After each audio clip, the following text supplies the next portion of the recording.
مکارتی استاد دانشگاه استنفورد آزمایشگاه هوش مصنوعی رو بنیانگذاری کرد. آقای مکارتی رو به عنوان یک سخنران مدعو به ایران دعوتش کردن. کی این کارو کرده؟ کی دعوت کرده ایشونو؟ یکی از استادای استنفورد از من دعوت کرد که میتونم بیام استنفورد یه مقداری فعالیت کنم. اسم شما همیشه به عنوان افرادی که باعث شدین تاثیر خیلی زیادی تو زندگی و تو مسیر کارآفرینی برای بچه‌ها داشته باشین، همیشه اسم شما میاد بالا. من در واقع خودمو در نزدیکی تهران احساس میکنم. همینجوری موج تکنولوژی ما رو میکشید دنبال خودش. وقتی که درگیر برنامه‌های آموزشی و کتاب‌های درسی شدم یا المپیاد، دنبال شبکه و اینترنت و یه کارهایی بود که آدم از ته دلش میدید باید این کار رو انجام بده. یعنی آدم بعضی موقع که نگاه میکنه میبینه مدیون اتفاقا یک سری قدم‌هایی که همون موقع برداشته شد. من فکر کنم که اگر به موج‌های تکنولوژی نگاه بکنیم این همیشه راهو به ما نشون میده. ولی اون موقع هنوز ترانسفورمرزها اینطوری نبودن، ما با کیورد داشتیم این کارا رو می‌کردیم. درست‌ترین چیزیه که محیط دانشگاهی باید باشه. در هم تنیدن فعالیت‌های آموزش‌های رسمی و غیر رسمی، ایجاد فرصت‌هایی برای دانشجوهایی که مطابق میل و سلیقه و تواناییشون بتونن جذب کارهای مختلف بشن. الان وقت گذاشتن و کار کردن روی چه پروژه‌ای میتونه خوب باشه؟ آیا مطالعه‌مون رو روی AI بیشتر بکنیم؟ آیا نیم نگاه به کجا داشته باشیم؟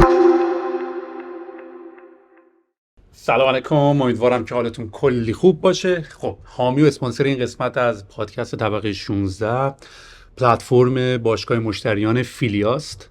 هممون با این مشکل دست و پنجه نرم کردیم که هر موقع میخوایم برای یوزرامون یک کمپین ران بکنیم، وزن این کمپین برای همه یوزرامون یکیه. یعنی به همه یک نوع تخفیف میدیم، به همه یک نوع آفر میدیم، به همه یک نوع پیغام میدیم و خب این باعث میشه که کانورژن بالایی نداشته باشیم و در زمان بلند مدت هزینه خیلی زیادی رو بابت مارکتینگ هزینه بکنیم، ولی برای یوزرامون شخصی سازی شده نیست. و فیلیا سعی کرده که این مشکل رو با یه پلتفرمی که خیلی راحت و سریع بتونین لویالتی کلاب خودتون رو بتونین ران بکنین حل کرده و یه سرویسی ساخته که میتونین خیلی سریع برای یوزراتون پرسونالایز کمپینز درست بکنین و اونا رو برگردونین توی وبسایت و اپتون و ریتنشنتون رو ببرین بالاتر.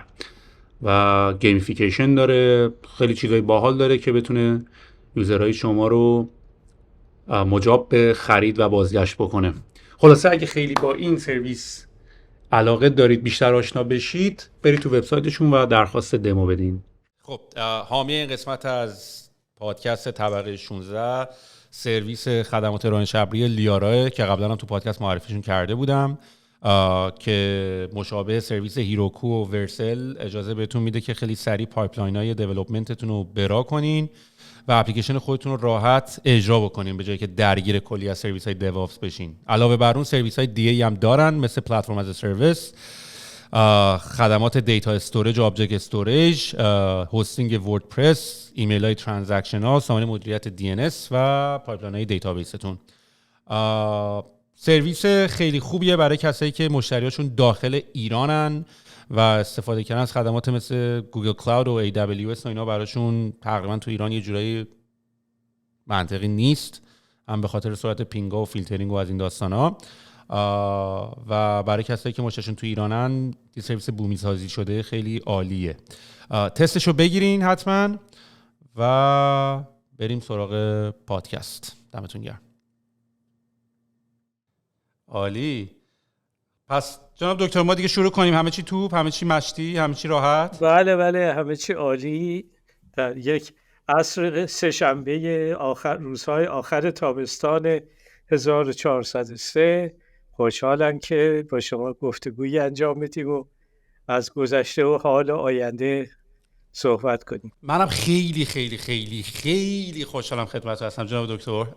من شما که نیاز معرفی نداریم ولی من یه ریز معرفیتون بکنم. ولی من میخوام این خواهش کنم جناب دکتر نگودی که حالا بکنم همینجور ساده. چیه آخه من خودم همه رو به اسم ولی شما رو واقعا نمیتونم. ولی چشم. بارم شما به اسم صدا بزنی خیلی. جناب تابش خوبه.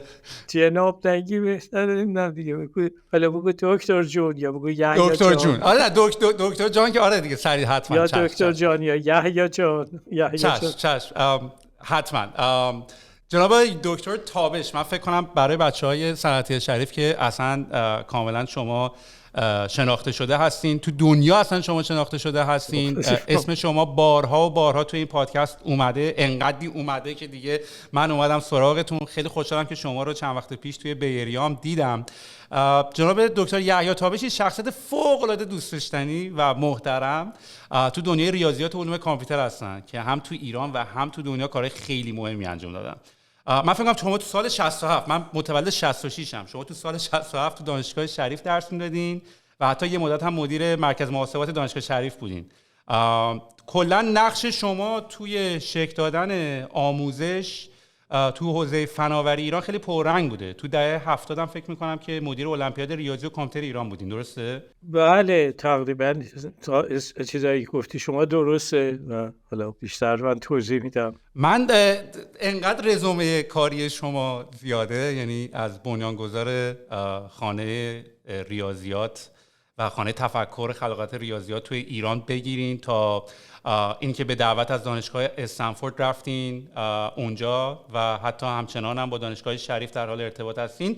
دکتر جان الان کجایین، مشغول چه کاری هستین؟ اینطوری شروع کنیم. من الان در همین منطقه به اصطلاح خلیج سان فرانسیسکو یا کجا بگیم در هم منطقه‌ای که به دره سیلیکون معروفه اینجا هستم و حالا کارهای متنوعی میکنم. یه مقدار کارهای دانشگاهی و تحقیقات دانشگاهی رو دنبال میکنم، یه مقدارم دیگه با جمع دوستان ایرانی که اینجا هستن همکاری میکنم دیگه. روزگار میگذره اینجوری دیگه. بله. الان شما کاملا جابجا شدین رفتین امریکا یا نه؟ بین ایران و امریکا همچنان در رفت و آمد هستین؟ والا من خب 35 سال تقریبا تو شریف بودم. بعد که بازنشسته شدم دیگه گفتم وقت بازنشستگی، یه موقع دیگه خودمو گفتیم بریم بازنشسته شدم. یه مدتی هم اونجا بودم. بعد یکی خلاصه یه مراحلی، یعنی به خاطر اینکه من اتفاقا افتاده بودم توی سری کارهای آموزشی و پیرو اون یه جایزه بین‌المللی در زمینه آموزش، جایزه اردوش به من تعلق گرفت. وقتی رفتم اون جایزه رو دریافت کردم، یه استاد استنفوردم اونجا در اون کنگره سخنرانی داشت و بعد از اون یکی از استادای استنفورد از من پیشنهاد کرد یا دعوت کرد، گفت بیشتر من افتاده بودم توی این تکنولوژی آموزشی، یعنی از این استفاده از کامپیوتر در آموزش و اینها، علاقم به این سمت رفته بود. بعد از من پیشنهاد کرد که میتونم بیام استنفورد یه مقداری فعالیت کنم. منم که خوب بازنشسته بودم و قبول کردم، اومدم اینجا و یه مقدار کارهای تحقیقاتی رو ادامه دادم و همینجور ادامه پیدا کرد. حالا این که میگی من کجام، من در واقع در نزدیکی تهرانم. ما خودمو در نزدیکی تهران احساس میکنم. یه وقتی که روی شبکه و امکانات تکنولوژی هست و دیگه ما نزدیک تهرانیم و در واقع اینجا حالا با جوری که میگذرونم وابسته است به مقدار به ارتباطایی که اونجا دارم و گذشته‌ای که داشتم و غیره. جناب تابش، من هر موقع داشتم تو پادکست ها با بچه ها صحبت میکردم، مثلا با حسام آرمنده‌ای که فاوندر دیواره، اسم شما همیشه به عنوان افرادی که باعث شدین تأثیر خیلی زیادی تو زندگی و تو مسیر کارآفرینی برای بچه ها داشته باشین، همیشه اسم شما میاد بالا. شما دوره‌ای که شروع کردین تو ایران، یعنی اون موقع که هنوز کامپیوتر و اینترنت و اینا خیلی مثل الان نبود، یعنی اتفاقاتی که ما ازش یاد گرفتیم که به قول خودتون تو دره سیلیکون اتفاق میافتاد و اینا رو شما چجوری توی اون بازه زمانی توی ایران در جریان بودین و انقدر به اصطلاح آینده نگر و ویژنری بودین که میدونستین همچین اتفاقاتی داره تو دنیای کامپیوتر میفته و سعی کردین شروع کردین که این پل فناوری رو بین ایران و جهان برقرار بکنین؟ آره خب بالاخره خیلی چیزا با یه علاقه‌مندی و با سعی و خطا جلو رفت و نتیجه هایی گرفتیم. من اگه خود از عقب‌تر شروع کنم، واقعا خب تکنولوژی دیگه، دنیای تکنولوژی ما رو به دنبال خودش کشوند و اومدیم جلو. من یادم وقتی که من به عنوان دانشجو خیلی سالهای پیش وارد دانشگاه صنعتی شریف اون موقع شدم، در دوره سوم دانشگاه بود. خب ما علاقه‌مند بودیم دیگه، ولی مثلا به ابزارهای محاسباتی اون موقع که نگاه کنم، شاید ما آخرین دورهایی بودیم که از خطکش محاسبه برای کارهای محاسباتی استفاده می‌کردیم و بعد از اون دیگه کم کم منسوخ شد. و بعد اولی دوره‌هایی بود که کامپیوتر اومده بود توی دانشگاه و ما مثلا اولی کسایی بودیم که رشته ریاضی و کامپیوتر با هم دیگه اونجا درساش ارائه میشد و ما در اون رشته داشتیم کار میکردیم. خب یه کامپیوترهایی که وجود داشت، اولین کامپیوتر دانشگاه صنعتی شریف یه کامپیوتر IBM 1130 بود که حالا اگه بری نگاه بکنید ظرفیت محاسباتی و اینا خیلی پایینی داشت، ولی برای ما خیلی جذاب بود که بتونیم با این کامپیوتر کار بکنیم. البته سیستم کار کردن همین بود که برنامه می نوشتیم. ما اولین زبانی که اون موقع متداول بود یاد گرفتیم زبان فورترن بود. ما با زبان فورترن وارد دنیای کامپیوتر شدیم و فورترن خب با روی برنامه‌ای که می نوشتیم رفتیم روی کارت پانچ بود، از این ماشین‌های پانچ بود، روی این کارت‌های پانچ می‌کردیم، یک کارتمون رو می‌بردیم میدادیم اتاق او مرکز کامپیوتر دانشگاه و اونا می‌گرفتن یک کارت ما رو تو کارت ریدر می‌خوند و بعد خروجش پرینت می‌شد، یه پرینتی به ما میدادن و همینجور می‌رفتیم جلو. یعنی روال کار اینجوری بود. بعد از اونم البته دانشگاه بعد از مدتی خیلی زود کامپیوتر قوی‌تر CDC رو آورد، یه ماشین خیلی قویه، به اصطلاح توان محاسباتی خیلی بالایی داشت، ظرفیت‌های محاسباتی بالایی داشت، ولی در رده بعدی همون مین فریم بود و حالا داستانش رو بازم میتونم بهش اشاره بکنم که دوباره روال کار همین کارت پانچ شد و کارت ریدر و خروجی پرینت گرفتن و حالا یه ارور داشتی دوباره باید میرفتی این مسیر رو تکرار میکردیم. یعنی ببینید من فکر کنم که اگر به موجهای تکنولوژی نگاه بکنیم این همیشه راهو به ما نشون میده. خب ما با مین فریم و از خطکش محاسبه رفتیم روی کامپیوتر، رفتیم روی مین فریم و شروع کردیم استفاده کردن، برنامه نوشتن، رفتن جلو. ولی تقریبا 10-20 سال بعد از اونها بود که کامپیوترهای شخصی متداول شد و کامپیوترهای شخصی اومد. یعنی حدود حالا 20 سال پیش بود، 25 سال پیش اولین کامپیوترهای شخصی توی ایران اومد مورد استفاده قرار گرفت، در همه دنیا هم همینجور دیگه.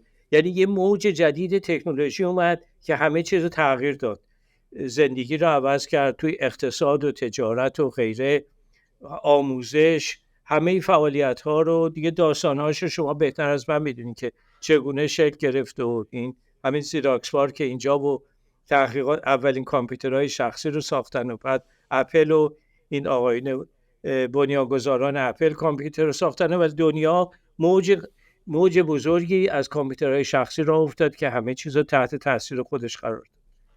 بعد یعنی اپل تو و آی بی ام و حتی زمان اولیه مایکروسافت اینا فکر می‌کنم پرسونال کامپیوتر موجی که دارین ازش صحبت می‌کنین بین دهه 1970 تا 1990 اتفاق افتاد. بله دقیقاً همینجوره. و بله اپل بود و بعد کامپیوترهای آی بی ام و یا همون ایکس تی و ای تی و به بسته به ظرفیت محاسباتیش همینجور میرفت جلو. و خب اون برم داس بود دیگه، اول کامپیوترهای داس هم دیسک اپراتینگ سیستمی که مایکروسافت درست کرده بود و این کامپیوترهای شخصی ازش استفاده میکردن و مرتبا تکنولوژی قوی تر شد و خب همون قانون مور که گفت هر 18 ماه ظرفیت محاسبه 2 برابر میشه، همین اتفاقایی که اینجا در این دره سیلیکون میافتاد و هرچی که ظرفیت محاسبه میرفت بالا دوباره کاربردهای وسیع‌تر، امکانات وسیع‌تر، همه چیز رو دنبال خودش میکشید، صنعت و تجارت و اقتصاد و نوآوری و همه چی دنبال این میره. و تقریبا حالا شاید حدود 15-20 سال پیش هم یا بیشتر اینترنت وارد ماجرا شد، شبکه اینترنت دوباره این یه موج جدیدی بود که همه چیز رو متحول کرد، ارتباط روی شبکه و رفتن سراغ اون. و این موج‌های تکنولوژی همیشه برای تاثیرگذاریش مهم است که بهش توجه داشته باشیم. الان هم که ما باز در یه نقطه عطف موج جدید تکنولوژی هوش مصنوعی و AI و جنراتیو AI، هوش مصنوعی مولد داریم به سر میبریم که به شدت همه چیز رو تغییر و تحول ایجاد خواهد کرد. و حالا جالبه که برای شما بگم، میدونید بنیانگذاران هوش مصنوعی خب از اولین بار مقاله‌ای که آلن تورینگ در سال 1950 منتشر کرد و راجع به اینکه آیا یه ماشین میتونه فکر کنه و ایده تورینگ تست رو مطرح کرد که به اصطلاح چگونه بتونیم وقتی یه ماشین یه کاری بکنه که نتونیم تشخیص بدیم انسانه یا ماشینه، اون موقع این تورینگ تست جواب داده است و این ایده رو مطرح کرد. بعد از اون جان مککارتی و ماروین مینسکی بودن که اصلا جان مککارتی استاد دانشگاه استنفورد آزمایشگاه هوش مصنوعی رو حدود همون سالهای اواخر 1950 اوایل 1960 بنیانگذاری کرد و اصلا واژه هوش مصنوعی رو متداول کرد. حالا در همون سالها که من هنوز دانشجو بودم، یک کنفرانس ریاضی در دانشگاه برگزار میشد و جان مککارتی معروف به عنوان یکی از سخنرانان مدعو اون کنفرانس بود.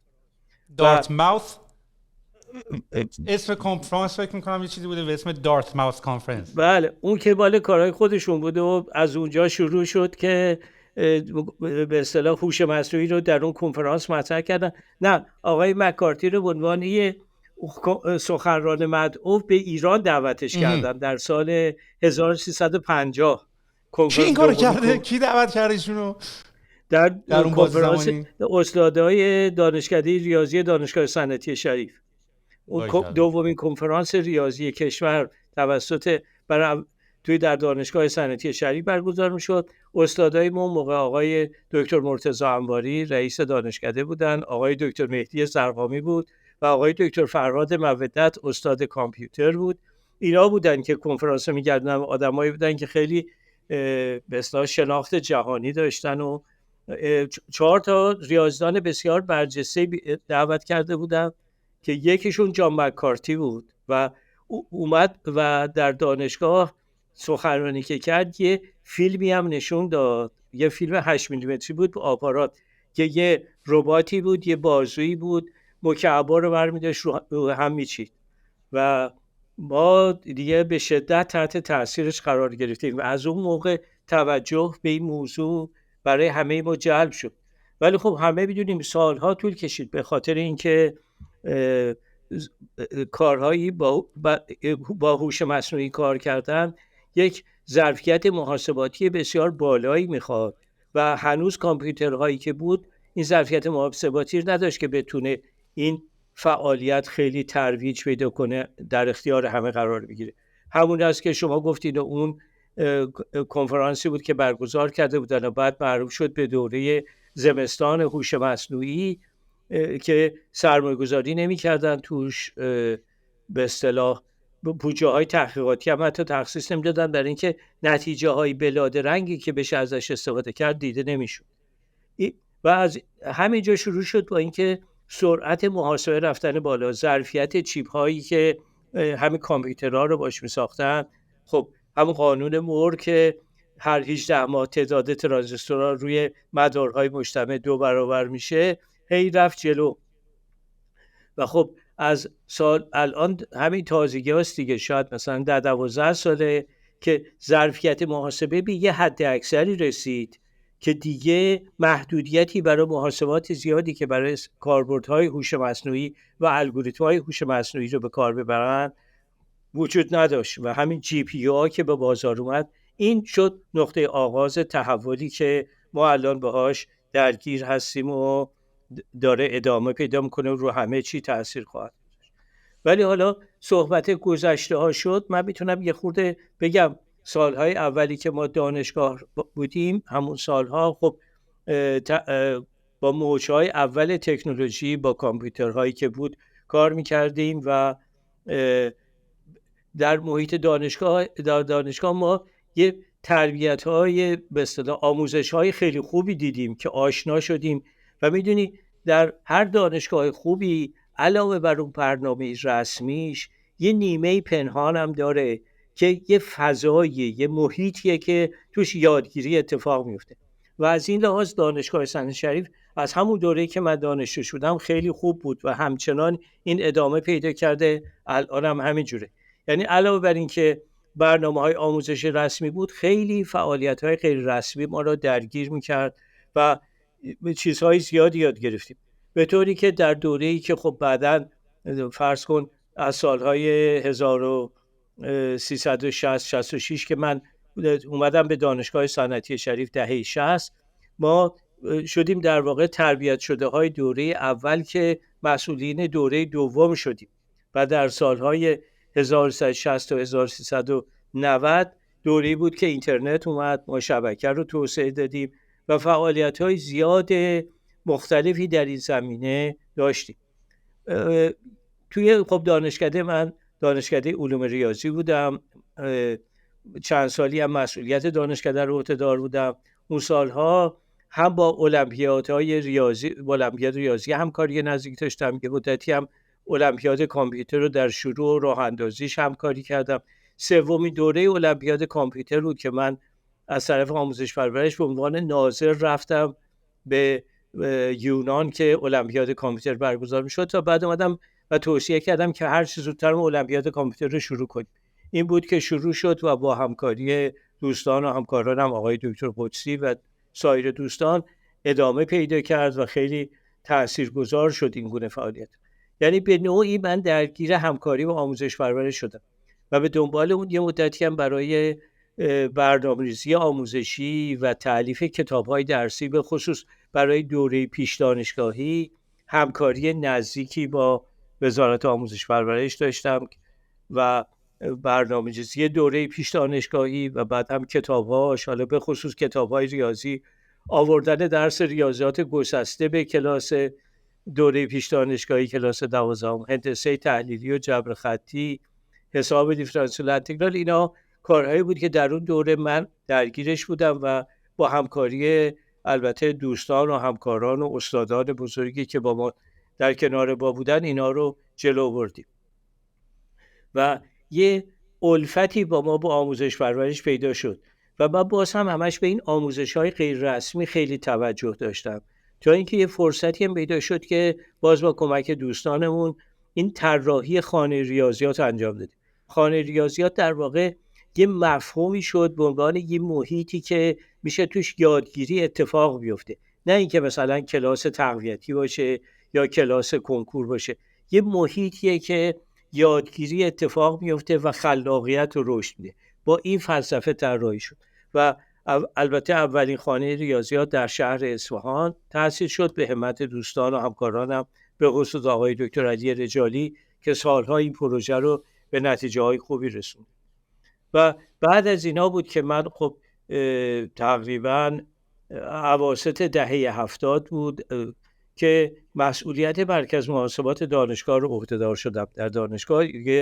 در دانشکده که بودم خب البته مسئولیت دانشکده با شورای استادان انتخابی بود. اون ساختاری که شریف داره که هنوزم خیلی خوب هستش، این ساختاری است که در دانشکده ها حالا امور مختلفی با نظر شورای دانشکده، شورای استادان انجام میشه، از جمله مسئولیت کسی که مسئولیت دانشکده رو عهده‌دار میشه.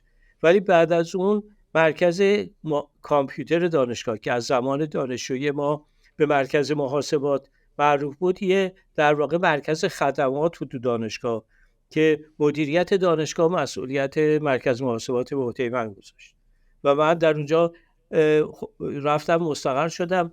آغاز این بود که داشت اینترنت شکل می‌گرفت. خب قبل از من شروع شده بود، همکاران من در دانشگاه صنعتی شریف اقداماتی کرده بودن و ما تقریبا اتصال به اصطلاح خیلی ضعیفی به اینترنت داشتیم. یه شبکه سرتاسری هم کشیده شده بود، یه کابل پاسی بالا پایین دانشگاه و من مسئولیتی که عهده‌دار شدم آغاز این بود که داشت اینترنت توسعه پیدا می‌کرد و داشت به عنوان یک ضرورتی و اون مرتباً موج جدیدی رو ایجاد کرده بود و جلو می‌برد.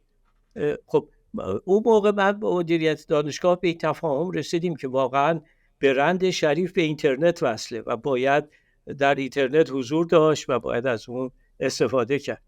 و این بود که خب باز با کمک دوستان و همکاران و به مقدار زیادی هم به کمک دانشجوهایی که دور و بر ما بودن شبکه گسترده فیبر نوری کشیدیم توی دانشگاه، همه جا رو وصل کردیم، همه اتاق استادا، سایت‌های دانشجویی، اتاق‌های خوابگاه‌ها، همه جا تحت پوشش شبکه دانشگاه قرار گرفت. اینترنت رو سعی می‌کردیم توسعه بدیم، از مستقیم از طریق ماهواره یا از طریق مرکز تحقیقات فیزیک نظری ریاضیات و نهایتاً از طریق مخابرات و شرکت زیرساخت که فراهم کننده اینترنت بود پهنای باند برای دانشگاه آوردیم و خلاصه همینجوری میگم موج تکنولوژی ما رو میکشید توی دنبال خودش و میدیدیم که باید یه کارایی رو کرد. در هر دوره‌ای مثلا من نگاه می‌کنم وقتی که درگیر برنامه‌های آموزشی و کتاب‌های درسی شدم یا المپیاد یا وقتی که اومدیم و به اصطلاح کلاه عوض کردیم شدیم دنبال شبکه و اینترنت و اینجور فعالیت، یه کارهایی بود که آدم از ته دلش میدید باید این کار رو انجام بده، با تمام وجود می‌خواستیم این کارها رو ببریم و به نتیجه برسونیم و ببریم جلو. حالا من باز این داستان میتونم ادامه بدم، شما اگر نکته هست بگین. من که دارم عشق میکنم، من اصلا دارم پادکست گوش میکنم خودم. یه نکته‌ای که وقتی میگید، حالا نمیدونم اسمش حسرت چیه برای خودم، حالا حداقل بهش نگاه میکنم. یه نکته‌ای که من تو این چند وقته، یعنی تو 36 سال سنی که الان دارم و مشاهده‌ای که داشتم، خب همیشه آدم خیلی وقتی داره روی یه کاری رو انجام میده خیلی حساب میکنه روی تلاش و کوشش خودش، روی پشتکار خودش، روی کارهایی که خودش میتونه انجام بده.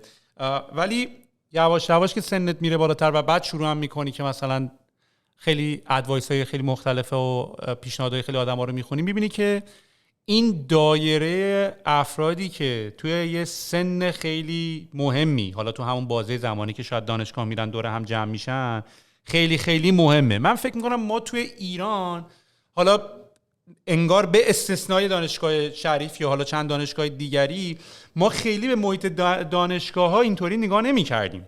یعنی تقریبا عملا ما اصلا اینطوری نبود که بخوایم جایی بریم که با آدمای دیگه‌ای آشنا بشیم، به واسطه اینکه حتی از نظر تاریخی هم حالا اتفاقی که برای ما افتاد، هر کدوم ما پخش شدیم یه گوشه‌ای از دنیا. یعنی این توان جمع شدن مغزها در کنار همدیگر برای تشکیل یک سری قانون که بتونن یه سری کار رو انجام بدن وجود نداره. در صورتی که تمام این توی استنفورد این اتفاق افتاده، توی MIT اتفاق افتاده، توی شریف به نظر من با بچه‌ای که استارتاپاشون رو می‌بینم و الان موفق شدن یه همچین اتفاقاتی افتاده. بهترین کانکشن‌ها و بهترین ارتباطاتشون رو تو دوره دانشجوییشون پیدا کردن. من نمیدونم که این خصوصیت دانشگاه شریف بوده، خصوصیت بچه‌هاش بودن، چه اتفاقی میافتاد که همچین قانونایی شکل میگیره. و من فکر کنم علاقه شما هم به تشکیل همچین قانونایی بود، چون خودتون هم دارید میگید، یعنی مثلا حسام آرماندهی هم مثلا میگفتش که ما اصلا تو شریف درس نمیخوندیم، فقط داشتیم از این کارا میکردیم. خب تا حدودی آره حرفا درست. من گفتم واقعا من فکر میکنم که اون حالا به قول امروزی ها فادرهای شریف یه محیطی رو پایه گذاری کردن که همینجور ادامه پیدا کرد که همچنان هم ادامه داره. حالا یه دوره هم من یا هم نسلای من مسئولیت رو داشتن بردن جلو این شاید، ولی درست‌ترین چیزیه که یه محیط دانشگاهی باید باشه. یعنی مهمترین چیزیه که در هم تنیدن فعالیت‌های آموزش‌های رسمی و غیر رسمی، ایجاد فرصت‌هایی برای دانشجوهایی که مطابق میل و سلیقه و استعداد و تواناییشون بتونن جذب کارهای مختلفشن، چه اون دانشجوهای بسیار قوی که اومدن و ریاضیدان‌های بزرگی اونجا تربیت شد و در سطح جهان درخشیدن، چه بچه‌هایی که رفتن کارهای تکنیکال کردن. این محیط دانشگاه صنعتی شریف از این لحاظ میگم اون بنیانگذارانش ساختاری رو به وجود آوردن که خب این روز به روز در بزرگتر شد و قوی‌تر شد و این مهمترین ویژگی دانشگاه اون نیمه پنهانیه که خب برنامه‌های آموزشی رسمیش به جای خودشه و اون نیمه پنهانش اون فعالیت‌های جانبی که در هم تنیده شده با آموزش‌های رسمی و این مهمترین ویژگیه و موفقیت‌های بزرگی رو به وجود آورده. به طوری که من تو همون مرکز محاسبات که اومدم، همونجور که خدمتتون گفتم، خب اول فیبر نوری رو کشیدیم، اینترنت رو راه انداختیم، بعد اومدیم فکر کردیم که خب الان روی این شبکه‌ای که دانشگاه، حالا گیگابیت اترنتی که کشیدیم، باید یه اپلیکیشنی ران کنیم. خب تو دانشگاه اولین اپلیکیشن این سیستم آموزشه. من با چند تا بچه‌ها رو خواهش کردم اومدن و اون موقع دیگه همه خیلی دلی کار می‌کردن دیگه. هنوز ما نه استارتاپ می‌دونستیم چیه، نه انکوباتور می‌دونستیم چیه. چند تا بچه‌ها رو جمع کردم و اومدن اینها و گفتیم بیایم سیستم آموزش رو بنویسیم. خب دیگه می‌خواستیم وب بیس باشه و تا اینجاشو می‌دونستیم. بعداً فهمیدیم که زبان جاوا باید اومده و باید یاد بگیریم و خلاصه یه سیستم خیلی خوبی نوشته شد برای سیستم آموزش دانشگاه که در زمان خودش خیلی پیشتاز و خوب بود. و خب قبلش البته با سیستم‌های قبلی بود. من یادمه در دوره‌ای که من خودم دانشجو بودم اولین بار یه سیستم کامپیوتری بر آموزش دانشگاه طراحی شد که استاد بزرگوار ما دکتر فیروز پرتوی دنبال اون کار بودن و اون کار رو شروع کرد. ولی یادمه مثلا ثبت نام و غیره با تبادل کارت پاش صورت می‌گرفت. حالا سیستم هایی که اون موقع میشد، ما بالاخره اون موقع رسیده بود دوره ما که باید یه کاری تحولی ایجاد می‌کردیم و اون سیستم قبلی که قدری، بعد از اونم یه سیستم فاکس برو بود، البته ثبت نام آنلاین بود ولی محدودیت‌های خودش داشت. فرصت جدید این شد که ما بیایم یه سیستم جدید بنویسیم با در نظر گرفتن اهمیتی که گذشتگان ما هم کارهای بزرگی در زمان خودشون کرده بودن. این سیستم که نوشته شد دیگه خب خیلی برای ما شگفت انگیز شده بود که بچه‌ها به جایی که می‌بدن شب تو صف می‌خوابیدن که یه واحدی ثبت نام کنن، می‌رفتن توی شهرستان تو کافینت ثبت نام می‌کردن. ما دیگه خیلی بهش پوز میدادیم و بعد برای این سیستم مشتری پیدا شد. دانشگاه‌های دیگه، چند تا دانشگاه دیگه اومدن این از طریق دانشگاه خریدن. بعد خب به طور طبیعی فکر کردیم که خب برای اینکه پشتیبانی بکنیم، برای اینکه سرویس بدیم، خوبه یه شرکتی درست بشه اینجا. و اون بچه‌هایی که دست اندر کار بودن یه شرکتی درست کردن، همون کوچه بغل دانشگاه مستقر شدن و همین سرویس آموزش میدادن و در واقع پروژه‌ای هم کار میکردن در زمینه‌های مختلف، همینجور سرویس‌های وب بیس. یه خط جاوای خیلی خوبی هم درست کرده بودن و حالا اون شرکت هم نهایتاًش شرکتی که همکاران سیستم، دوست عزیز من آقای نظاری اومدین شرکت رو خرید و البته اون سیستم آموزش رو پس داد به دانشگاه، گفتین در بیزینس ما نیست ولی از اون بچه‌ها و از اون خط تولید جاوا بهره برداری کرد. این خب یه فعالیتی بود، شکل گرفت، بچه‌ها اومدن یه شرکت درست کردن. همزمان همون اوایل که همون در مرکز محاسبات تازه اینترنت بود و صحبتش بود اینا، یکی از این دوستان من اومد به اصطلاح حالا به اصطلاح پشتیبانی کرد از این که ما گفت من به ما یه اعتباری در اختیار ما گذاشت، گفت یه اشعار کلاسیک فارسی رو بذارین تو اینترنت. یعنی اون اول ماجرا بود. حالا حافظ، سعدی الان درصد بالایی از چیزایی که تو اینترنت به خط فارسی زبان رو، ولی اون موقع هیچی نبود دیگه، هنوز اول کار. و همین حافظ و سعدی و فردوسی رو به ما اومد گفت بذارید توی اینترنت. حالا ما هم درسته میدونستیم چی کار باید بکنیم و گفتیم همون کارا رو میگفتیم میریم بالاخره یاد میگیریم راهش رو پیدا میکنیم. از یکی از این بچه‌ها دوستانمون آقای روزبه پورنادر که از بچه‌های المپیادی بود اون موقع و در دانشکده کامپیوتر بود و با آقای دکتر قدسی هم تو این سیستم‌های فارسی سازی و اینا کار کرده بود. من به روزبه گفتم آقا بیا این کارو بکنیم. روزبه اومد و نشست کار مطالعاتی. ما دیدیم که عجب کد پیج فارسی بلبشویه. یه کد پیج ایران سیستم بود، یکی نمیدونم مال IBM بود چی بود و اصلا دیدیم نمیشه با اینا که این کارا رو کرد و خلاصه فهمیدیم که یه سیستمی در دنیا اومده یونیکد که حالا اتفاقا همینجا هم هست مرکزش و با اینا تماس گرفتیم. اینا گفتن بله ما دنبال این هستیم که یکی خط فارسی رو دنبال بکنیم. دیگه اون موقع من به عنوان نماینده رئیس سازمان مدیریت و برنامه‌ریزی عضو شورای عالی انفرماتیک کشورم بودم، اونجا مطرح کردم و بالاخره این مأموریت داده شد به تیم ما که بریم استاندارد خط فارسی تحت یونیکود رو به سرانجام برسونیم و به کمک همین بچه‌های با استعداد مثل روزبه پورنادر و دوستای دیگه‌اش این کار رو به خوبی انجام دادیم. بعد به عنوان استاندارد ملی تدوین شد. البته استانداردهای خط فارسی قبلی هم داشتیم. خیلی از اساتید کشور، آقای دکتر صنعتی، آقای دکتر آسی و دیگر دوستانمون کارهای از قبل از ما انجام داده بودن، ولی اونجا به مرحله رسیده بود که باید با یونیکود این کار رو انجام میدادیم. و حالا یه مقدارم بعضی از دوستان خط رو با زبان اشتباه میگرفتن. استاندارد یونیکود مال خطه نه مال زبان و این یه خورده سوء تفاهم هم ایجاد کرده بود، ولی ما چون متوجه بودیم به هر صورت این کار رو به سر و سامون رسوندیم. بعد از اون استاندارد کیبورد فارسی هم بود، اونم البته باز همین دوستان بر اساس استاندارد ماشین‌های تحریر و ماشین‌های تایپی وجود داشت استانداردهای تدوین شده بود برای کیبورد، ولی بازم بر اساس همین یونیکود ما یک تجزیه نظری توش کردیم و باز دوباره اینا همه به تصویب مؤسسه ملی استاندارد رسید با کمک شورای عالی انفرماتیک و به عنوان استانداردهای ملی هنوز هم داره استفاده میشه و هنوز هم که خب این خط فارسی بعد از اون از سال مثلا 2000 به بعد دیگه متداول شده، یه همه تنوع مطالب فارسی از اونجا در واقع شکل گرفت.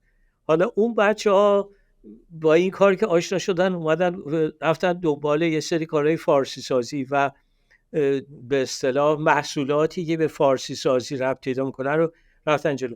اول از همه علاقه‌مند شدن که یه توزیع لینوکس فارسی درست کنن. خیلی از لحاظ تکنولوژی کار بزرگی انجام شد. نمیدونم حالا تقویم ایرانی و عربی، راست به چپ، همه اینا به طور خیلی خوبی انجام شد و یه توزیع لینوکسی به نام شریفی لینوکس دادن و یه شرکتی هم درست کردن فارسی وب شریف و اینو به عنوان محصول ما لانچ کردن و دادن. حالا اون موقع با دیگه زیاد متوجه نبودیم که حالا بریم ببینیم مارکت آنالایسیس بکنیم، ببینیم بازارش چیه، نیاز بازار چیه، این چیزا رو نمی‌دونستیم. همین که می‌دیدیم یه کاری خوبه و عشق کار می‌گرفت گفتیم بریم انجام بدیم. به هر صورت اینا بخواستن پکیجای مثلا لینوکس مثل رد هت بفروشن. حالا اونجا که ویندوز قفل شکسته مجانی در اختیار همه بود، کسی که دیگه اینو نمی‌خرید و به هر این موفقیت تجاری پیدا نکرد. ولی بعد از اون یه پروژه اوپن سورس نرم افزارهای متن باز در کشور شروع شد و این دستاوردها و فعالیت‌هایی که این شرکت فارسی وب می‌کرد به اون پروژه تونست خیلی خیلی کمک بکنه. البته باز با هدایت سازمان مدیریت و برنامه‌ریزی بود، شورای عالی انفرماتیک بود و یه سری دوستان دیگه در مرکز تحقیقات مخابرات. خب خیلی ها این کارا رو هدایت می‌کردن، این بچه‌ها هم تونستن درش کمک بکنن. این ادامه پیدا کرد تا اینکه این اسمارت فون، تلفن‌های هوشمند، ما با تلفن‌های هوشمند آشنا شدیم، تازه اومده بود و ما دیدیم یه سری تلفن‌ها هم هستش اندرویده، یعنی حالا اندروید گرفته شده از همون لینوکس بود و من به بچه‌ها اومدم گفتم بیاین اپ اندروید بنویسیم. حالا اون موقع تازه اپ استور اپل شروع شده بود، شاید مثلا 500 تا اپ توش بود. من فکر کرده بودم که دیگه اپ‌های اپل رو نوشتن، شما بیاین اندروید بنویسین و حالا چند ده هزار شاید اپ هست در شروع. ولی خب اینا رفتن گفتن که خب اندروید بنویسین. اولا بعد گفتن این فارسیفیکیشن تو اندروید درست نیست.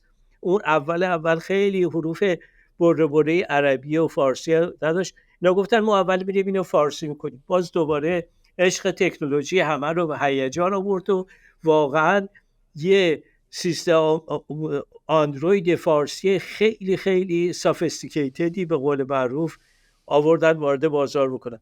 باز مجددا اینا رفتن سراغ گوشی فروشا. دوباره میگم هنوز همون هیجان یه کار بود، تا اینکه ببینیم مارکتش وجود داره. حالا اینجا ما یاد گرفتیم که سیلیکون ولی مرکز نوآوریه، ولی نوآوری در جهت نیاز بازار، مارکت اورینتد اینویشن. ما اونجوری فقط به اینویشنش فکر می‌کردیم اینا رو و اون موقع اینا رفتن اون اندروید فارسی رو فارسی تل هم اسمش گذاشته بودن، همون شرکت فارسی وب شریف، بده به بازار، به گوشی فروشا. گفت شما گوشی بیارین، ما او اسش رو میدیم، پشتیبانی میدیم، اپ بنویسیم.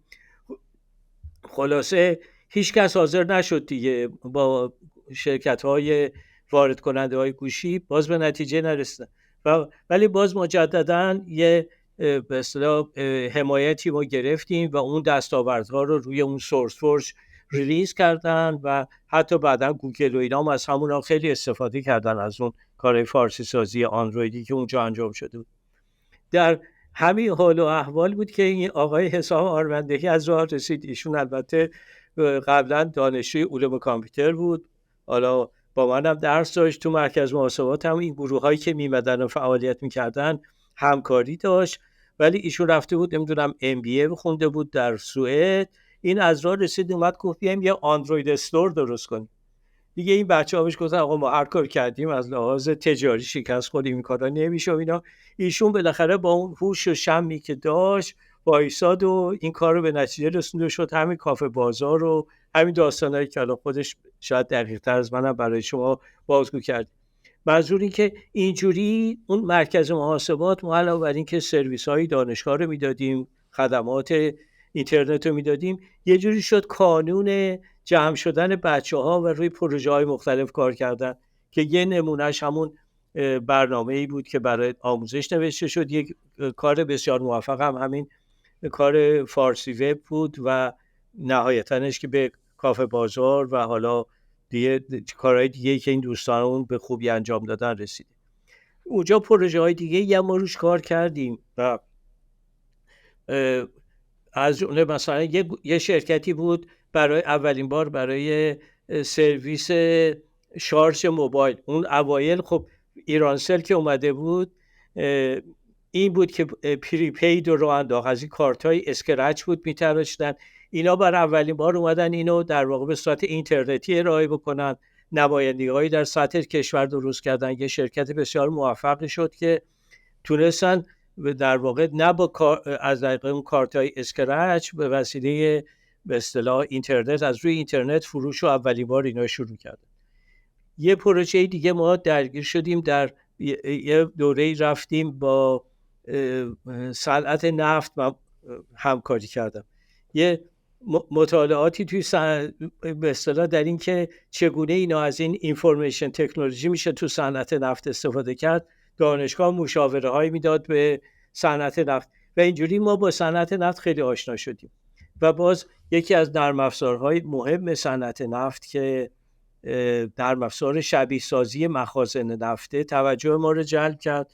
دیدیم آره مدل ریاضیشو میدونیم و همون اوانی شد یه جی پی یو خیلی متداول شده بود. یه سری بچه‌ها که رشته مهندسی عمران بودن و کامپیوترشون هم قوی بود، اینا علاقه‌مند شدن این پروژه و دیدن که این جی پی یو یه فرصت جدید به وجود میاره. حالا نرم افزارهای تثبیت شده هم برای شبیه سازی مخازن نفت وجود داشت. اکلیپس مال شرکت اشلومبرجه تو بازار ایران هم به شرکت‌های نفتی میفروختن. ولی اینا گفتن تا اشلومبرجه بخواد بیاد و از جی پی یو استفاده کنه، این به قول امروزی‌ها ویندو آف اپورتونیتیه و ما میتونیم بریم کار انجام بدیم. بچه‌ها یه پایلوتی درست کردن برای سیمولیشن 2 بعدی که با یه گرانتی بود از پژوهشگاه صنعت نفت و بعدم 3 بعدیش مهم بود. یه بسا طرحی برای 3 بعدی نوشتن دیگه. ما 5-6 ماه این ور و اون ور دنبال این بودیم که ببینیم کی میتونه این سرمایه گذاری کنه. حالا دیگه یه خورده یاد گرفته بودیم که ببینیم بازار داره اینوستمنت بخواد، دیگه کمتر دیمی کار میکردیم.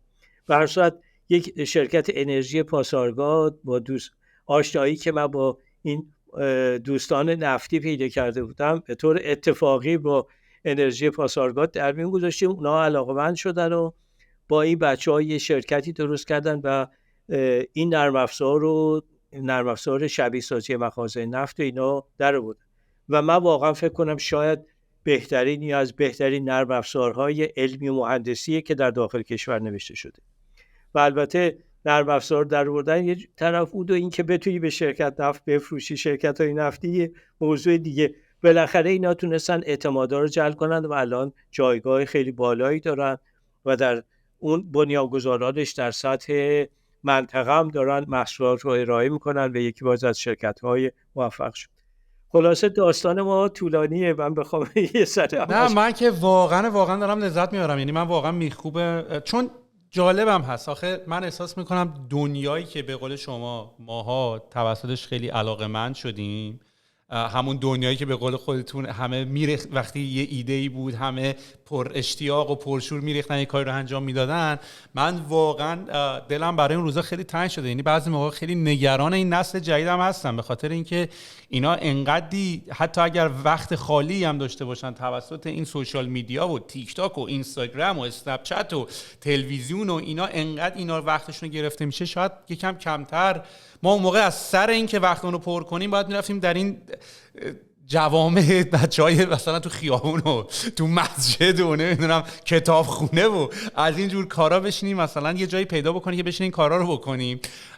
ولی تو این بازه زمانی خیلی سخته و حتی همین به قول خودتون این قدم هایی که آدم برداشته برای یونیکود که ساپورت فارسی اومد، مثلا اصلا کسی یادش نمیاد ما ایران جزو از سومین کشورهایی بود که توی وبلاگ نویسی اکتیو بودن و کاملا فعالیت داشت. یعنی اصلا دنیای بلاگ اسپات من یادم اون موقع بود و بعد پرژن بلاگ و اینا اومدن. چقدر کانتنت فارسی به واسطه این اتفاق اومد و من خودم یادم من اون موقعی که داشتم مثلا سعی می‌کردم وب دیولپ بکنم، اون موقع فونت فارسی هم که ما نداشتیم. اولین فونت انگلیسی که فارسی ساپورت می‌کرد تاهما بود که تقریبا مثلا میدیدی همه این فونت یه فونت خیلی ساده‌ای بود ولی هر جا میدیدی فقط تمام مثلا ادارجات هم اون فونت تاهما بودن. تنها فونتی هم بود که موقعی که رو پرینت میشد حرفاش به هم میچسبید، یعنی تیکه تیکه نمیشد. ویکی‌پدیای فارسی که پروژه‌ای بود که فکر کنم بازم حسابینا توش خیلی نقش داشت، حداقل تو مدیریتش به وجود اومد. یعنی آدم بعضی موقع که نگاه میکنه میبینه مدیون اتفاقا یک سری قدم‌هایی که همون موقع برداشته شد و من نمیدونم اگر این قدم اون موقع برداشته نمیشد الان کسی دیگری پشت بندشون کارا رو میکرد یا نه. حالا ببین همیشه یه وقتی که یه موقع یه کاری میشه بالاخره عده‌ای هستن که این کار رو از زمین بلند کنن. حالا این شانسی بود که ما تونستیم در این زمینه همکاری بکنیم و ببریم جلو. آره ویکی‌پدیا باز همین روزبه پورنادر و بچه‌های دیگه مثل حسام و اینا کسایی بودن که حالا من متوجه این ویکی‌پدیا شدم و بالاخره بچه‌ها هم خیلی به شدت تاثیرگذاری خیلی وسیعی کردن در اینکه ویکی‌پدیای پارسی شروع بشه و رشد بده بونی که الان واقعا جایگاه خیلی خوبی داره. این برصد محیط سرزنده و شادابی ما داشتیم و اینجوری خیلی فعالیت‌های گسترده اینجوری شکل می‌گرفت و میگم بدون اینکه این مدل استارتاپ و انکوباتور اینا هنوز شکل گرفته باشه اونجا به طور خودجوش از پایین به بالا این اتفاقا افتاد و من خوشحالم که بعد از اون در واقع رفته رفته این مراکز رشد تو دانشگاه‌ها درست شد. الان دانشگاه صنعتی شریف اون منطقه نوآوری که تأسیس کردن، این استارتاپ هایی که اونجا مستقرن و این جنبش استارتاپی خیلی به نظر من اثرگذاره و خیلی فعالیت درستی. حالا خود شما هم درگیر بودی بهتر از من میتونی. واقعا من فکر کنم در اقتصاد کشور ما این به اصطلاح اقتصاد استارتاپی میتونه واقعا یه نقش خیلی بزرگی داشته باشه. حالا من باز بیشترم در این مورد میتونم صحبت کنم. یعنی شما ببین مثلا نگاه بکنی در بین جنگ جهانی اول و دوم واقعا این راهن سرتاسریه که کشیده شد، یه موتور توسعه مهندسی و توسعه شد تو کشور. بعد از اون در دهه 40 و اینا واقعا ذوب‌آهن اصفهانه که ذوب‌آهن شد اون موتور توسعه صنعتی در واقع و حالا چه فعالیت‌های دیگه کنارش قرار گرفت که دانشگاه صنعتی شریف تأسیس شد و فعالیت‌های غیره. حالا در همین دهه 60 تا 70 هم واقعا همین به قول امروزی‌ها همین اقتصاد دانش بنیان رشد گرفت و حمایت‌هایی که شد، فعالیت‌هایی که مسئولین انجام دادن و این جنبش استارتاپی که راه افتاده، من فکر کنم واقعا اقتصاد نوآوری رو در کشور ما جلو میبره و برای بچه‌های ما خیلی فرصت بزرگیه که از این به اصطلاح فعالیت‌های سازنده‌ای بتونن انجام بدن و واقعا میرسیم همون موج سوم که گفتم، موج تکنولوژی. همین الان هوش مصنوعیه و باید وارد اون شد. حالا من میتونم بگم که وقتی اومدم استنفورد هم چه اتفاقی افتاد، یک کمی اونو بگم و بعد برسیم و دیگه خیلی زیادم من میدونید زیاد حرف میزنم شما. ما دکتر جان، ما اصلا اگه به حرف شما گوش نکنیم به حرفای کی باید گوش کنیم؟ خواهش می‌کنم. این تجربه شما تو استنفورد به نظر من خیلی کاملا قابل شنیدنیه. من یه ریویوی کلی از این موجه تکنولوژی بکنم وقتی همش راجعش صحبت میکنیم. یعنی الان جلومم آوردم که بتونم تاریخ‌ها رو اشتباه نکنم. به قول خودتون اول همان زمان مین فریم هاست و اون کامپیوترهای خیلی بزرگه که بین 1950 تا 1970 اتفاق میفته. بعدش پرسونال کامپیوتینگ که 1970 تا 1990 اتفاق میفته و هر بار که این موج‌ها به وجود میاد، یعنی دلیلی که داریم اینا رو تکرار میکنیم به خاطر اینه که همیشه این بحث است که آیا دنیای ایده تمام شده است، آیا دیگر همه چی اشباع شده است، آیا کار دیگه نمیشود کرد. ولی نکته که وجود داره اینه که با وجود هر کدوم از این موجا اتفاقات جدیدی میفته که خیلی هاشون هم اتفاقا از قدیم مشخصه. یعنی مثلا یه چیز جالبی که مثلا راجع به هوش مصنوعی وجود داره اینه که صرفا هوش مصنوعی یه تکنولوژی اتفاق جدیدی که حالا افتاده نیست، صرفا تمام تفکر و الگوریتم‌ها و اینکه چگونه باید این کار بکنه و این اینفورسمنت لرنینگ و ماشین لرنینگ و همه اینا قبلا بوده، ولی الان صرفا اینا رو از حالت تئوری میتونی پرکتیکالی رو سی پی یو ها روی اسکیل انجام بدی. یعنی اینطوری هم نیست که حالا مثلا تمام اینا به تازه جدیدن به وجود اومده. میشه رفت مقالات 1950 رو خوند و نگاه بکنیم ببینی همین الان اوپن ای آی و لنگویج مدلایی که دارن کار میکنن اتفاق عجیبی لزوما نیافتاده. همون کارا رو حالا توی این ترانسفورمرزا، یه فیسبوک که ترانسفورمرز معرفی کرد یه پاتکایی وجود داشت، ولی در مجموع علمش علم جدیدی نیست. اینترنت و وب 1990 و 2000 که تمام دیگه این آمازون و گوگل و ایبی و اینا به دنیا اومدن و به وجود اومدن. 2000 تا 2010 میشه موبایل و کلاود که حالا شاید ما خیلی اینو با اپل آیفون و گوگل اندروید و اینا بیشتر بشناسیم و بعد به وجود اومدن سرویس های مثل AWS که آمازون هم خیلی شانسی بدون رقیب تا مدت خیلی زیادی نه مایکروسافت اجر اومد سراغش نه گوگل کلاود، تا 10 سال تنها داشتن واسه خودشون میتازوندن. یعنی خیلی طول کشید تا بقیه کمپانی تکنولوژی بفهمن که AWS آمازون وب سرویسز میتونه یه سرویس خیلی پولساز و گنده‌ای باشه. سال 2010 که تقریبا شاید خیلی از نسل جدید الان با این جنزی با این سوشیال اند دیتا به وجود اومد، از نسل فیسبوک و توییتر و اینستاگرام که اصلا کلا نحوه این که آدما چطوری با هم دیگه ارتباط برقرار میکنن، چطوری با هم صحبت میکنن و نحوه تبلیغات و دیتا دریون بودن و اینا به وجود اومد. الان وارد موج ششم یا همون AI و ماشین لرنینگ هستیم. یعنی از 2010 تا به امروز دیپ لرنینگ، اتوماسیون، پرسونالیزیشن، چت جی پی تی و این سلف درایوینگ کارا و هلت کیر و AI و این داستانا. یه موج دیگه ای که ما فکر میکنیم گذشت و تمام شد رفت، ولی همچنان به شکل ایمرجینگ محسوب میشه، به شکلی که در حال پیدایشه. ما هنوز دیسنترالیزیشن و وب 3 رو ندیدیم. یعنی این غیر متمرکز بودن و وب 3 که حالا میگفتیم دیفای و بیت کوین و اینا، فکر کردیم اومد و رفت و موجی بود که اتفاقا مثلا شاید عروش رد شدیم، ولی هنوز این موجیه که فکر میکنم به کمک AI و ماشین لرنینگ و اینا هنوز موجیه که در حال به وجود اومدن و پیدایش هم هست. من فقط خواستم صرفا یه گذری به این 7 موج بکنیم و هر بارم که این موجا به وجود میاد ایده های جدید اومدن. مثلا دراپ باکس تا زمانی که موج کلاود نیاد خب نمیتونست به وجود بیاد. سرویس های استوریج آنلاین و اینا، یا مثلا فیلیمو و نتفلیکس و اینا تا زمانی که مثلا سوشیال مثلا سرویس های مثلا سرعت های بالای اینترنت به وجود نیاد نمیتونست به وجود بیاد.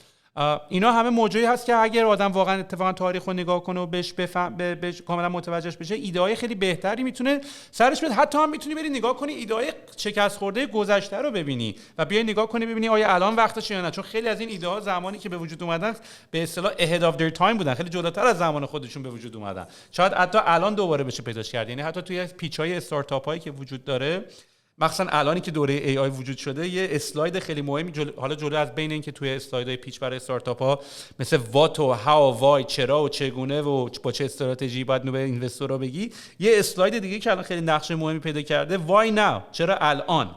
و خیلی از ایده ها رو قبلا نمیتونستی روش انجام بدی ولی الان قابلیت انجام دادنش رو داره. فقط دکتر جان خواستم یه گذری زده بودم به این موج‌ها که قابل درک باشه. آره خیلی هم عالی. بله خیلی بسیار مرور خوبی کردین. و الان آره خلاصه همین موج AI هست و این فعالیت هایی که داره میشه.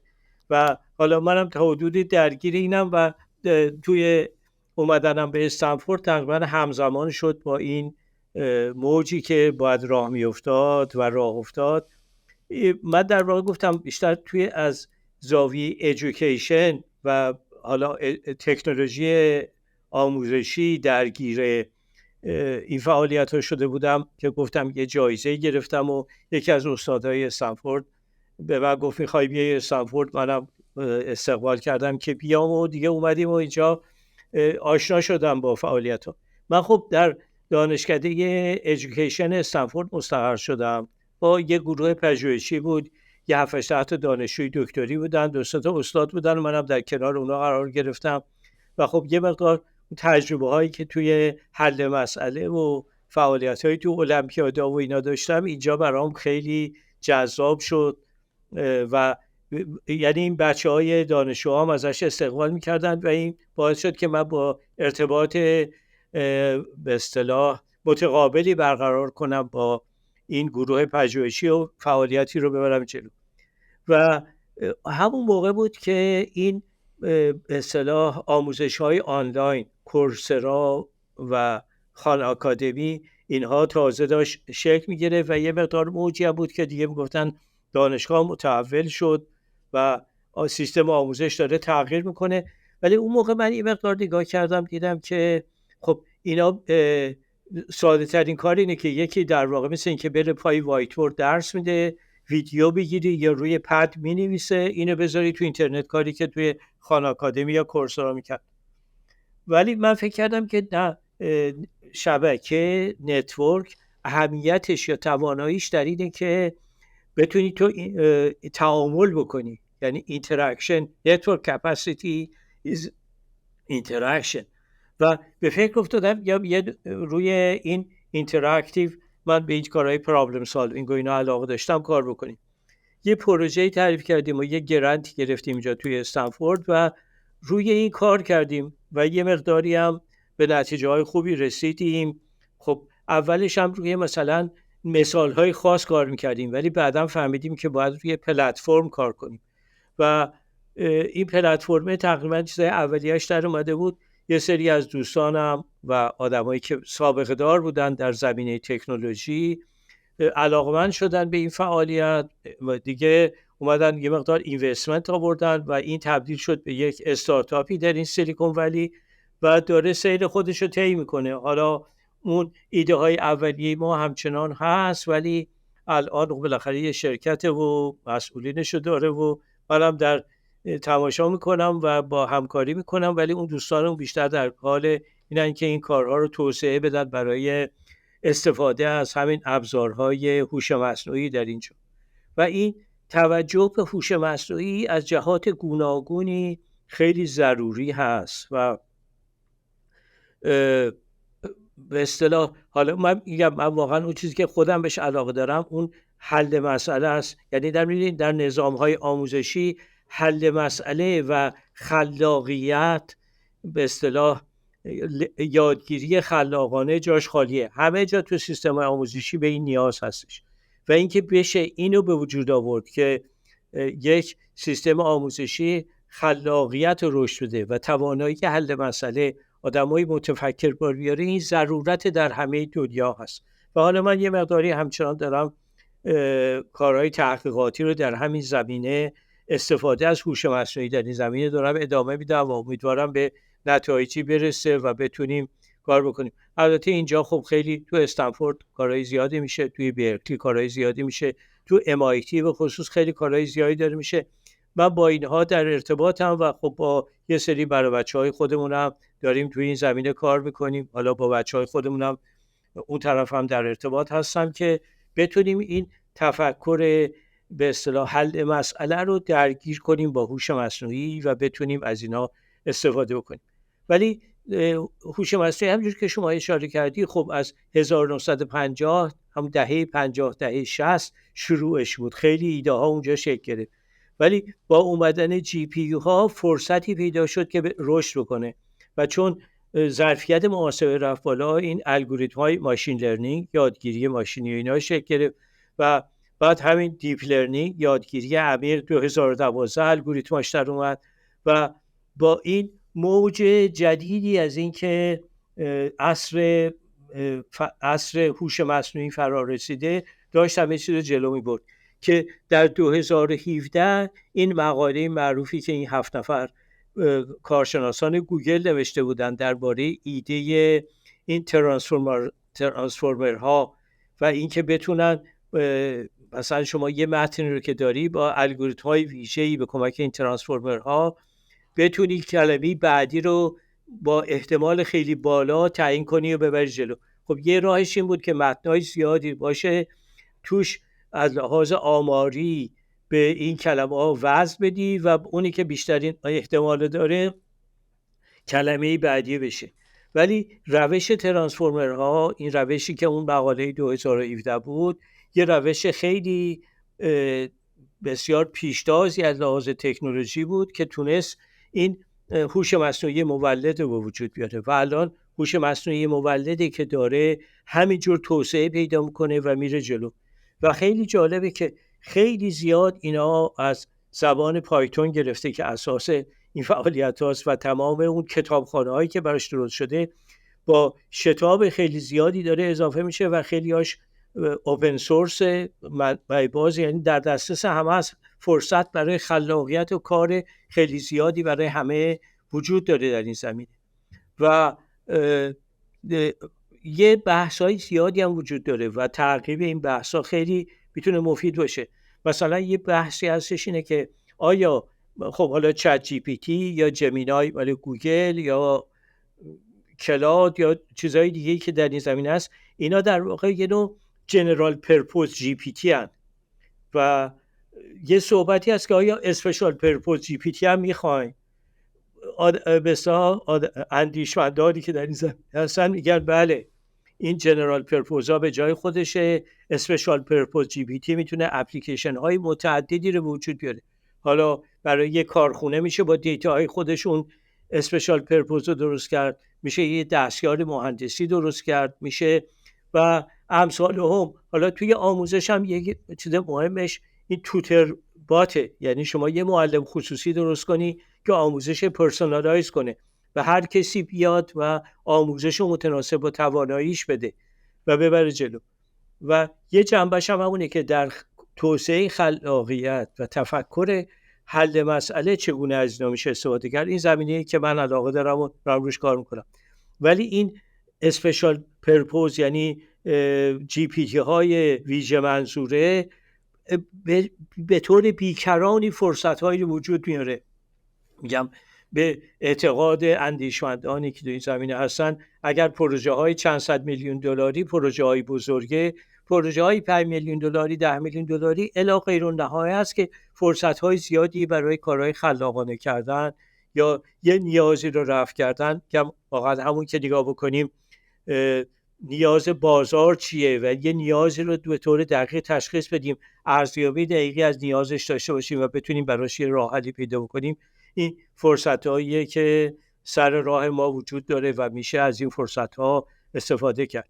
این خب در زمینه بهداشت و درمان بیماری‌ها هنوز ببینید بسیاری بیماری‌ها راه حل‌های شناخته شده‌ای نداره. حالا نگاه کنیم نسبت به 100 سال پیش بهداشت و درمان خیلی پیشرفت کرده، ولی هنوزم خیلی جاها نیاز هست و به اعتقاد اندیشمندان همین بررسی ماشین لرنینگ، دیتا جمع کردن دیتا و همین هوش مصنوعی مولدی که میتونه راههای جدید رو باز بکنه و ببره جلو. حالا چه در آموزش، چه در بهداشت و درمان، چه در دستیار مهندسی ساختن در زمینه‌های مختلف، در حقوق و برای قاضی‌ها میشه دستیار قضاوت درست کرد که حالا اون بهشون یه ریکامندیشن میده و همه جا خب حرف آخر رو یه آدم شخص مسئولی میتونه بزنه.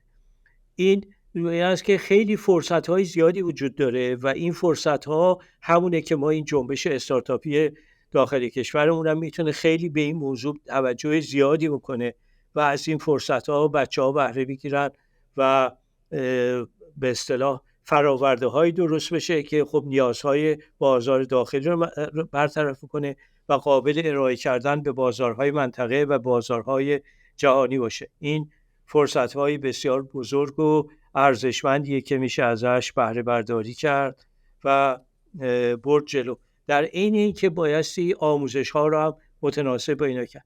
حالا یه عده‌ای از آدم‌های به اصطلاح آموزشگرهای شایسته‌ای که در MIT هستن یه مقدار بحث بینشونه. یه عده میگن که خب این هوش مصنوعی به قول امروزی‌ها دموکراتایز میکنه آموزشو.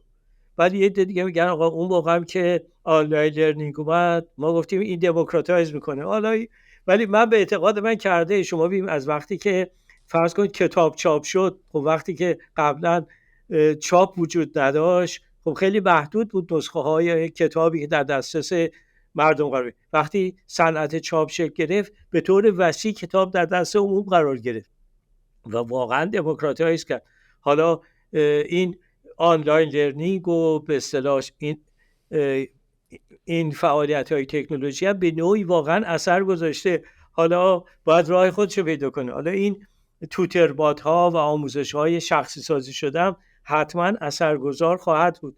حالا بعضی از دوستان میگن باید خیلی با تعمق و با بررسی همه جانبه اینا رو نگاه کرد، ولی بدون تردید میگم در جنبه‌های مختلف تأثیر میذاره در آموزش و توسعه خلاقیت و توانایی تفکر. اینام خیلی جایگاه ویژه‌ای داره که موضوع مورد علاقه منه که الان مشغول فعالیت‌های روش هستم و امیدوارم به نتایج خوبی برسیم. من فکر میکنم جناب تابش یکی از کارهایی که باید انجام داد اینه که مثلا تو کتاب شازده کوچولو هم بود دیگه، میگفتش که اهلی کردن یعنی ایجاد علاقه کردن و به قول خودتون فقط صرف این که دموکراتایز شده و در دسترس عموم قرار گرفته لزوما باعث نمیشه که همش ازش استفاده بکنن. چه بسا که همین چت جی پی تی هم که واقعا آدم برگاش به اصطلاح ما جوونا میریزه، خیلی هنوز استفاده نمیکنن یا حتی نحوه استفاده خیلی به شکل بیسیک و ساده هستش.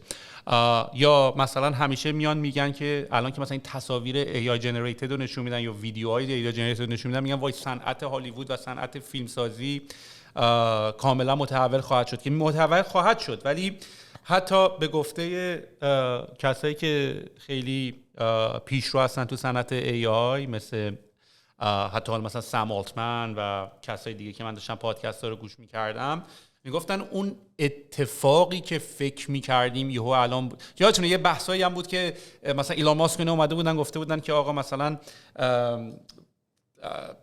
باید یه مقداری سرعت پیشرفت و تحقیقات AI کم کنیم، باید استاپش کنیم مثلا. حتی که حالا البته اونها یه مقداری هم مثلا تریکی بودی، خودش هم اون وقت مثلا رو گراک خودش کار میکرد، فقط میخواست مثلا اوپن AI یواش کنه که توی بازی رقابت نبازن.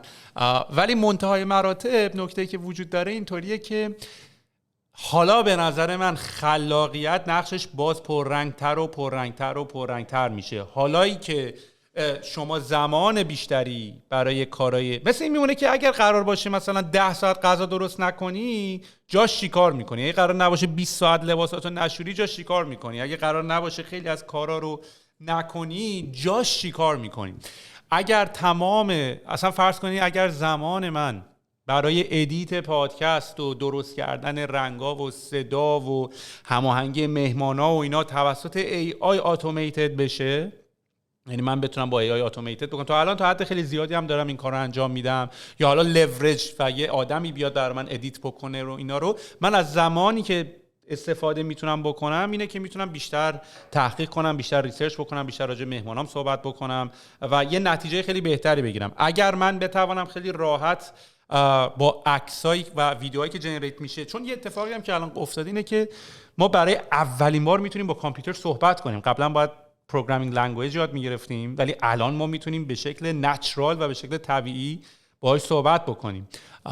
یعنی مثلا عملا من دارم مثلا خودم وقتی بعضی موقع خودم یکم برام عجیبه، یعنی یه جاهایی هم ترسیدم که مثلا احساس کردم که واقعا من یه رابطه ریلیشنال و عاطفی با این AI دارم میسازم قبلا فکر نمی‌کردم این اتفاق بیفته. حالا فیلماشو داشتیم می‌دیدیم میگفتیم برو با، ولی الان دارم می‌بینم، چون برای من مهم نیست اصلا. یعنی بعضی موقع این بحث این که این انسانه یا رباته اصلا به نظر من مهم نیست، یعنی مهم نیست انسانه یا رباته.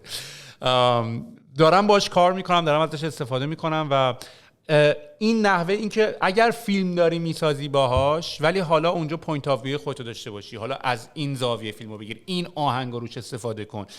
به نظر من نقش خلاقیت خیلی خیلی خیلی میره بالا و به قول خودتون باز همچنان مشکل آموزش ما داریم اینجا. یعنی به نظر من الان برای من که استفاده از چت جی پی تی خیلی خیلی جذابه وقتی دارم یه چیزی یاد میگیرم، یعنی میتونم. ولی خب این داون در رابیت هول هم میری. قبلا ویکی‌پدیا اینطوری بود که ما اتفاقا روی پروداکتی کار میکردیم به اسم ایلین که حتی الان فیچر خود چیزم داره. ما حالا دکتر جان خیلی براتون جالب باشه، ما 2013 14 داشتیم با پارسا روی این کار میکردیم، روی روی NLP Natural Language Processing تو چین. ما رفته بودیم اونجا، ولی اون موقع هنوز ترانسفورمرزا اینطوری نبودن، ما با کیورد داشتیم این کارا رو میکردیم. یه ویدیویی هم هست، حالا من هر موقع فرصتش بود میتونم مثلا اینجا نشون بدم. ولی ما مثلا نگاه میکردیم به یک دقیقاً عین ترانسفورمرزا، کاری که الان ترانسفورمرزا میکنن اینطوری که به کل کانتکست نگاه میکنن و شروع میکنن ریلیشن بین کلمات و بین کل متن و سیکونس متن رو پیدا کردن. زمان ما یه مقدار کیورد بیس‌تر بود. حتی اینقدر بهتون میگم که من و سیاوش توی اون موقع که بچه بودیم یاهو مسنجر بود، با یاهو مسنجر چت می‌کردیم. ما چت بات چت جی پی تی تور داشتیم ولی کیورد بیس بود. یعنی مثلا در حد اینکه سلام بکنی سلام کنه و هی بهش یاد میدادی و هی یکم بهتر و بهتر میشد. یعنی خیلی مثلا شاید تازه مثلا از مثلا 20 سال نگرش می‌داشتی، شاید تازه مثلا میتونستی سلام احوال پرسی منطقی واد بکنه بدون اینکه بفهمی. و به قول خود همه این کارا داشت انجام میشد یه زمانی، ولی الان داره به یه روش بهتر و با یه کیفیت بهتری داره انجام میشه. یه سوالی که من دوست دارم ازتون بپرسم، شما که تو دانشگاه شریف بودین، الان تو مثلا استنفورد و جای دیگر هم دیدین، یه المنت خوبیش هم اینه که از زمان قدیم بودین، الان هم همچنان هستین. یعنی یه به اصطلاح ویژگی که دارین اینه که 360 درجه میتونین هم از گذشته تا قدیم، از گذشته تا حال و هم از ایران تا اینجا رو مشاهده کردین. چه تفاوت‌های آموزشی ما از آینده و گذشته و بین ایران و اینجا داریم که ای کاش باید اینا رو مثلا توی ایران فیکسش بکنیم؟ شاید بتونیم مسائلی باشه که بتونیم روش کار بکنیم. مشکل آموزشی چی میتونه باشه؟ چه این کامیونیتی ایرانیای ما کجای کار نمیتونه، هی احساس میکنم یه جای گیر کرده ما این کامیونیتی ایرانیمون؟ بله، سوال و نکته خیلی خوبیه و به هر صورت پیدا کردن جوابش هم خب کار به اصطلاح همفکری و همراهی و اینایی میخواد. ولی آنچه که بعد به نظرم میاد این هستش که خب ببین ما ظرفیت بالایی داریم برای اینکه بتونیم تفکر داشته باشیم و خلاقیت رو توسعه بدیم. ظرفیت زیادی رو در این زمینه داریم، ولی چگونه اینو بیایم به اصطلاح عملیاتیش بکنیم این خیلی مهمه. خب ببینید ما اگر بخوام هم شما گفتیم مقایسه‌ای بخوام بکنم، حالا شاید چندان مقایسه راحت نباشه با توجه به امکاناتی که اینجا وجود داره برای دانشگاه‌های اینجا، امکانات محدودیت‌هایی که ما داریم تو اونجا. ولی واقعاً فرض کن دانشگاه شریف که من هنوز همچنان با دوستانم در ارتباطم، واقعاً هنوز جای بسیار آبرومندیه. واقعاً استاد و دانشجو صادقانه کار میکنن. حالا دانشگاه‌های دیگه هم همینجوره. من چون با دانشگاه شریف آشنا هم دارم اینو میگم، دورا دور که من میبینم واقعاً صمیمانه کار میشه و علیرغم همه محدودیت‌ها خیلی فعالیت‌ها و اثرگذار و مؤثر و خوبه. من مهمترین نکته‌ای رو که به نظرم میاد این هستش که اینجا من الان میبینم مثلا در دانشگاه استنفورد انعطاف پذیری خیلی زیاده توی برنامه‌های آموزشی. ما یه مقداری خیلی برنامه‌های یه نواختی درست کردن و خیلی سعی میکنن که همه رو توی یه قالب بخوان ببرن جلو، در حالی که باور کنیم من فکر میکنم الان استنفورد شاید مثلا 7000 تا دانشجوی دوره کارشناسی داره، شاید اینا دارن 7000 تا مدرک مختلف میگیرن، یعنی هیچ دوتایی برنامه آموزشیشون مثل هم نیست. باور کنید تا همین اندازه داره رفته جلو و یعنی انعطاف در برنامه‌های آموزشی فرصتایی که به جوان‌ها میده و همیشه در تقاطع دیسیپلین‌ها و زمینه‌های مختلفی که یه نوآوری‌های بزرگ اتفاق میفته.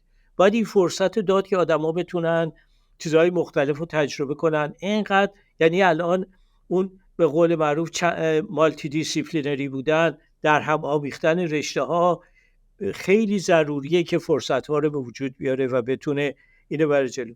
و برای خود دانشجو، خود جوان‌ها هم همشون الان دنبال یه جور معنادار بودن هر کاری هن. میخوان زندگیشون معنادار باشه و این خیلی مهمه. خیلی آدم اینو میبینه توی جوونا و وقتی که تو فکر میکنی زندگیت میخواد معنادار باشه، یه رویایی رو برای خودت طراحی میکنی و میسازی که این رویا تو دلت میشینه و نمیتونی اینو انجام ندی.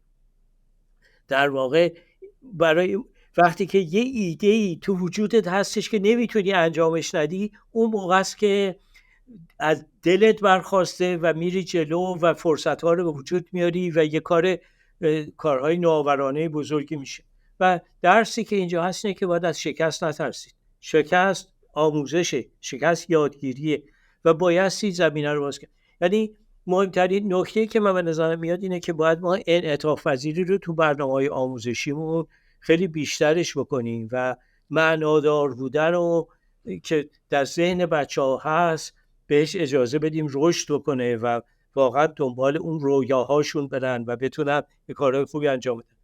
در سطح قبل از دانشگاه هم خب مثلا بچه‌هایی که حالا واقعا میاد دانشگاه یا بر خودشون یه فکر رو دارن میسازن، خب به اینا باید نشون داد که میتونن وسیع فکر بکنن، میتونن برن فقط در یه قالب‌های تنگ و خودشون رو قرار ندن که بگه حالا من این رشته واقعا اونایی که فرصت‌هایی رو داشته باشن که همون رشد ذهنیتشون رشد کنه، اون طرز فکرشون رشد کنه و بتونن بهترین جایی که میتونن علاقه داشته باشن، استعداد داشته باشن و بتونن برن جلو. و باید این کار رو بکنیم. الان با این آموزش‌های آنلاین باید فرصت ببینید، آموزش‌های در آموزش فرهنگی هم آموزش‌های رسمی خیلی سنگین و زیاده و ما باید یه فرصت‌های فوق برنامه درست کرد. اگه برنامه رو بخوای عوض کنی، من اونجا بودم، بسیار بسیار دشواره که بخوای ولی باید سبکش کرد به آموزش‌های فوق برنامه، فرصت‌های فعالیت‌هایی که بچه‌ها با علاقه‌شون میرن دنبالش و تجربه میکنن و چیزهای جدید رو به وجود میارن و جهت‌های جدید میگیرن. باید این فرصت‌ها رو به وجود آورد. و الانم خب دو دانشگاه‌ها میتونن به این زمینه‌ها کمک کنن، آموزش‌های آنلاین بذارن. توی خود آموزش پرورش خب خیلی هستن معلم‌های علاقه‌مند و زمینه کاری خیلی هست. به هر صورت فرصت به وجود آوردن تا اون رشد ذهنیت اتفاق بیفته و بتونه یه کار معناداری رو دنبال کنه. این مهمترین چیزیه که ما میتونیم بهش فکر بکنیم. دکتر میدونی چه اتفاقی افتاد؟ من الان که دارم به گذشته خودم فکر میکنم، حالا ما بعد از انقلاب به اتفاقی که افتاد به خاطر بحث‌های فرهنگی و ایدئالای حکومت جدید یه سری محدودیت‌هایی به وجود اومد که ما دیگه از خارج از ایران بیخبر شدیم. حالا این به آموزش هم کشید. یعنی اصلا یکی از دلایلی که من دوست داشتم این پادکست رو درست بکنم این بود که آقا تجربه بچه‌هایی که توی شرکت‌های تکنولوژی بزرگی کار کردن بیان یکم اشتراک تجربه بذارن با ما. ما اصلا توی ایران نمیدونیم یه شرکت چه جوری هست، نه علم مدیریتش میدونیم چه جوری هست، نه یعنی اصلا ما سامپل یا نمونه شرکت درست درمونی که بخوایم مطالعهش بکنیم و نداریم، یا اگرم داریم ما نمیشناختیم یا به ما تدریس داشت نمیشد که آقا یک شرکت اینطوری یعنی همه چی رو داریم خودمون یاد میگیریم. در استارتاپ تیم ها چجوری تشکیل میشون، هایرارکی مدیریتی چطوریه، ارگانیزیشن چارت چطوریه، همه اینا رو ما تقریبا یه جورایی داریم از کتاب‌های خارجی که شاید با بدبختی باید دستمون بهش برسه بهش میرسیم. یا حتی در هر زمینه، شما مثلا بگو در زمینه هنر مثلا میخوای موسیقی درستی رو مثلا کار بکنی، میخوای یه فیلمی درستی میخوای درست کار بکنی، ما یه مقداری محدودیت اطلاعاتی داشتیم. یکی از دلایلی که من خودم من خودم حامی زبان فارسی هستم، ولی احساس کردم هر موقع این داستانی بود که مثلا میگفتن اینترنت اگه فیلتر بشه، مثلا یه سری از شرکتایی که تو ایران هستن خیلی دارن روی مثلا هزینه فیلترینگ برای ایران کم میشه وقتی یه چیزی فیلتر میشه و اینترنت تو ایران هی به سمت ملی شدن میره. فارسی هم یه همچین حالتی بود. یعنی من به نظرم مثلا هر چی اپلیکیشن ها فارسی تر میشدن باعث میشد که فقط دسترسی به همون اطلاعات باشه و آدما کمتر برن سمت زبان انگلیسی و بعد باعث میشه که کمتر آموزش‌های گسترده تری رو ببینن و فقط محدود میشن به همون مقالاتی که تبدیل شده به مقالات فارسی. الان برای این که در سال 2024 هستیم، اهمیت این که بچه‌های استنفورد با بچه‌های شریف کار کنن، بچه‌های MIT با بچه‌های امیرکبیر کار بکنن، این الان به نظرتون لزومی دارد و آیا این اتفاقی داره میفته که ما بتونیم یه مقداری این، چون الانم به قول چند تا پادکست گذشته که من با چند نفر دیگه داشتم، جمعیت خارج ایران داره به عدی بزرگ میشه که واسه خودش یه کشور بشه، یه دیاسپورایی از آدمایی که همه جمع شدن و ما باید این ارتباط رو با داخل حفظ کنیم. یعنی باید این انتقال تجربه بین داخل و خارج اتفاق بیفته که یعنی ما هم بتونیم داخل ایران رو آپدیت تر نگه داریم و هم بتونیم فرهنگ داخل ایران رو بیشتر اینور بتونیم توسعه بدیم. قطعاً. یعنی الان من خب همینجا تو این منطقه سیلیکون ولی خیلی از بچه‌ها رو می‌بینم که حالا یا درس می‌خونن یا دارن شاغلن، خیلی هم همه علاقه دارن که کمک کنن به بچه‌ها تو ایران و از دور و نزدیک هم دارن این کارو میکنن و واقعا یه سر پل خیلی خوبی در بین ملیت‌های دیگه هم این چیز هست. شما مثلا هندی‌ها رو اینجا ببین چه جور ارتباط گسترده‌ای دارن، با هم تعامل میکنن. ما بچه‌های ما خب تا حدودی این داره این کارا شکل میگیره و این ارتباط، حالا میگم محدودیت ها و اون چیزایی که وجود داره به جای خودش، ولی واقعا اگر نگاه بکنیم جوان ها توی ایران هم به کمک همین اینترنت و تکنولوژی های جدید خیلی در حال تحول و رشدن. واقعا من اینو میبینم به طور محسوس که خیلی موجب رشد ذهنیتشون شده و میتونه بشه. حتما کامیونیتی بچه‌های خارج از کشور، میگم من که خودم رو در نزدیکی تهران احساس میکنم، من خودم فکر نمیکنم خارج از کشورم، ولی بچه‌هایی که حالا از جوونن اومدن اینجا در دانشگاه‌ها هستن یا در شرکت‌های تکنولوژی کار میکنن، قطعا میتونن خیلی اثرگذار باشن و نمونه‌هایی هم هست. من خودم با گروه‌های همکاری میکنم که اینجور به نوعی مثلا منتورشیپ یا راهنمایی یا انتقال تجربه، این کارا رو خیلی خوب تحت رعایت همه جوانب و محدودیت‌ها و قوانین و مقررات، نه اینکه بخوان قوانین اینجا رو زیر پا بذارن یا قوانین اونجا رو زیر پا بذارن، دارن انجام میدن. و همجوری که شما میگی و خود بچه‌هایی هم که اینجا هستن، همش فکر میکنم که جمع شدنشون دور همدیگه خیلی میتونه مؤثر باشه، میتونن با همدیگه هم افزایی درست کنن، به جایی که مثلا خیلی هاشون میتونن اینجا فعالیت‌های نوآورانه با هم انجام بدن یا حتی مثلا صندوق‌های سرمایه‌گذاری درست کنن، به همدیگه کمک کنن. بچه‌هایی که حالا سالها توی این گوگل، فیسبوک، جاهای مختلف، شرکت‌های طراز اول تکنولوژی کار کردن، میتونن با همدیگه همکاری‌های بیشتری رو شکل بدن و میتونن به نوعی هم با رعایت همه قوانین و مقررات، حتما راههایی هستش که برای کارهای آموزشی میشه کمک کرد به بچه‌ها تو ایران. و واقعا بچه‌ها تو ایران هم با هر جوری هست توی یوتیوب، توی اینترنت انقدر اطلاعات زیاده و من ببینم بچه‌ها به قدری بعضی چیزها رو مطلعن و خودشون به روزن که خب خیلی خوبه، ولی خب همتایانشون یا بچه‌های موقعی اینجا میتونن کمک کنن و این کار تسریع بشه و همیشه ببرن جلو این کارو، همینطور که هست به طور غیر رسمی و جانبی. این خیلی کار خوبی خواهد.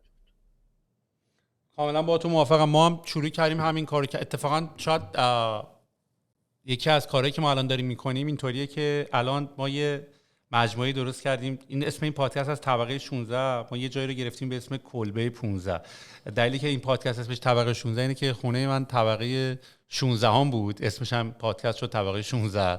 این کلبه هم پلاکش 15 و ما شروع کردیم که اولین ایونتمون رو گذاشتیم و یه سری از بچه‌ها و آدمایی که یه مقداری حالا صاحب تفکر هستن رو داریم جمع می‌کنیم تا این دایره شکل این طرز تفکر گروه شکل بگیره و بتونیم با یه سری آدم نتورکینگ بکنیم.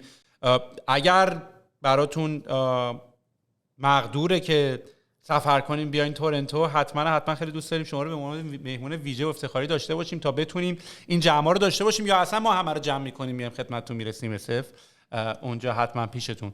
بنابراین امیدوارم که نسل ما به کمک نسل شما بتونه یه مقداری ما بتونیم واقعا از تجربیات شما استفاده کنیم و واقعا اینم بی‌تعارف دارم میگم دکتر، یعنی مثلا اینطوری نیست که مثلا بگم واقعا ما یه مقداری نیاز به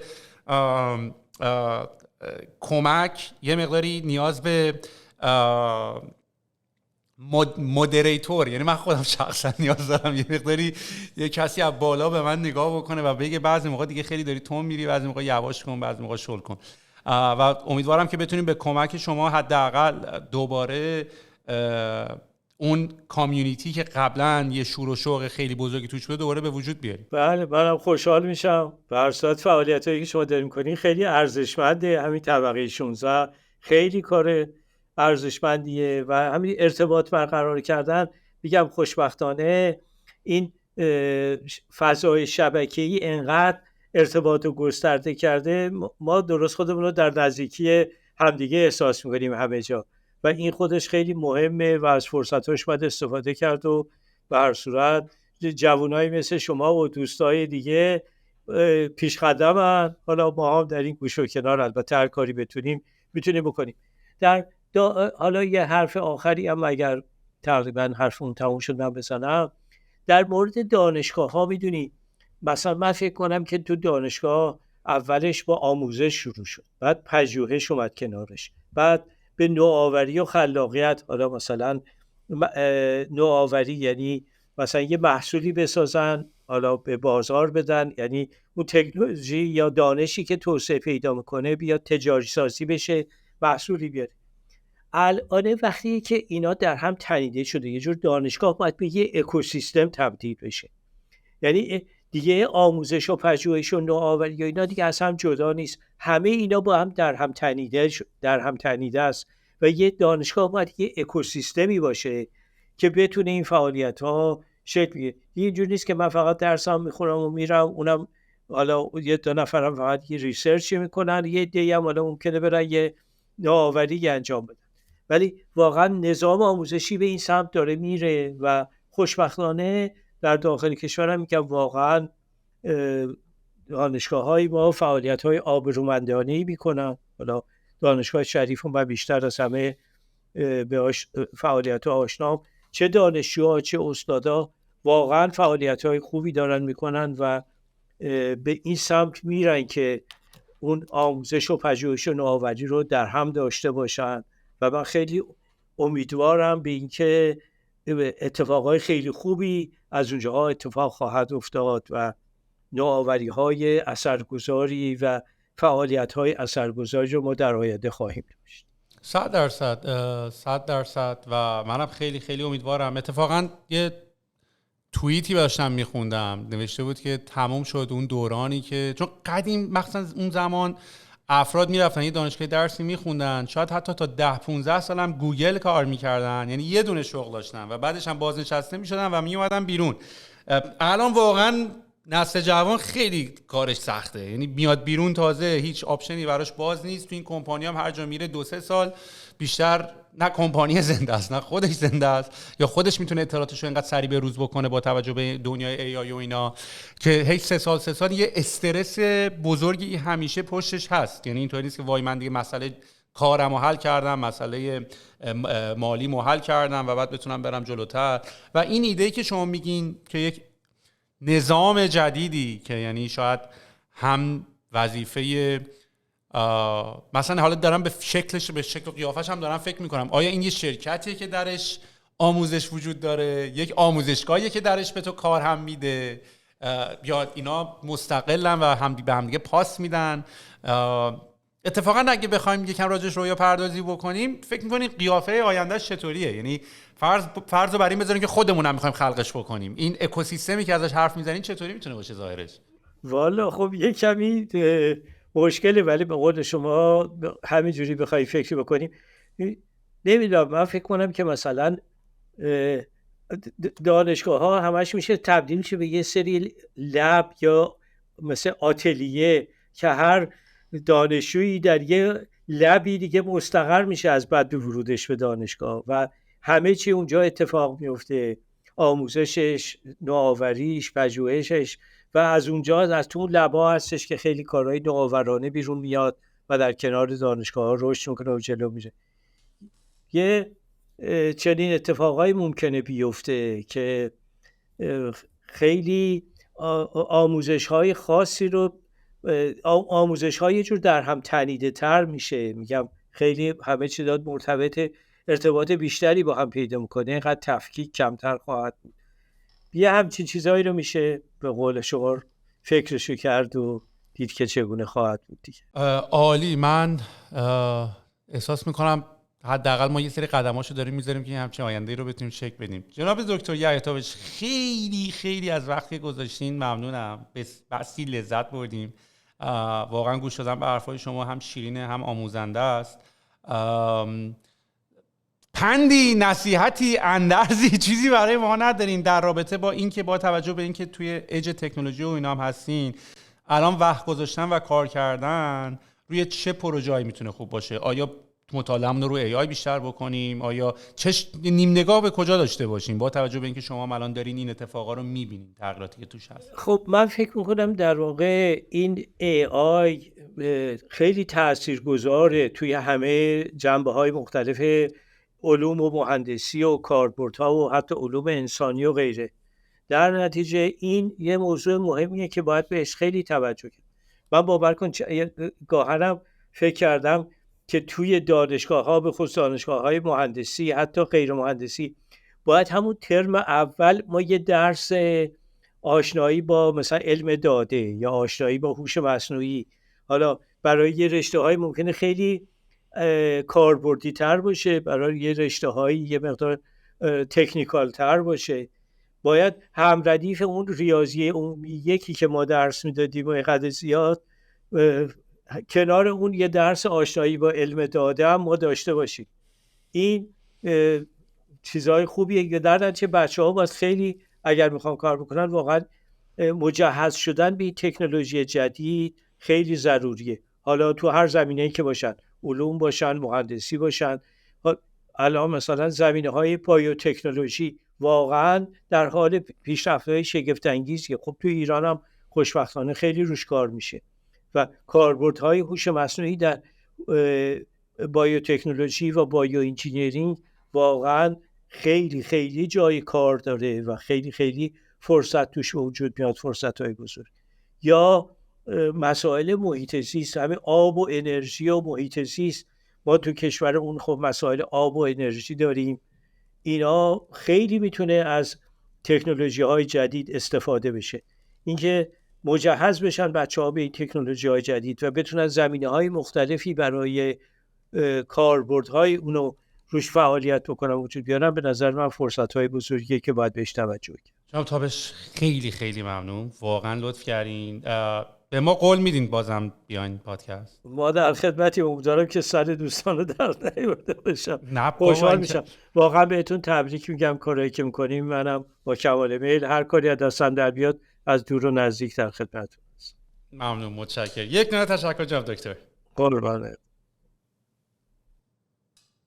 خداحافظ.